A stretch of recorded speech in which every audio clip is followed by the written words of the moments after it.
Welcome to Sweet Life Beat Life. We hope this video helps. In this video, I will explain how to make a delicious homemade barbecue sauce recipe. First, let's gather our essential ingredients. You'll need a good tomato base, like 1 cup of ketchup or tomato paste, which provides the foundation. Next, select a vinegar, such as apple cider or white vinegar, to add that crucial tang and balance the sweetness.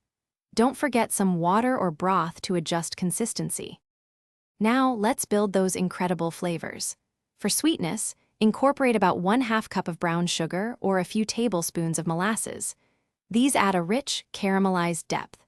Next, bring in your savory notes with spices like 1 tablespoon of paprika, 1 teaspoon of garlic powder, and a 1/2 teaspoon of onion powder. For an authentic smoky flavor, a 1/4 teaspoon of liquid smoke can work wonders. With all your ingredients ready, it's time to bring them together. Combine everything in a saucepan and bring it to a gentle simmer over medium-low heat. Let it cook for at least 20 minutes, stirring occasionally until it thickens to your desired consistency. This is your chance to personalize. Taste and adjust the salt, pepper, or even add a pinch of cayenne pepper for a little extra kick.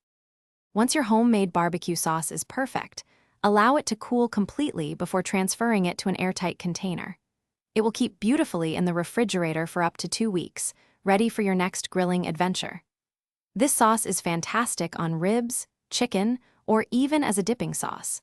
And for more great cooking ideas and deals, be sure to check the description below for a link to the new Kindle Paperwhite and other fantastic offers.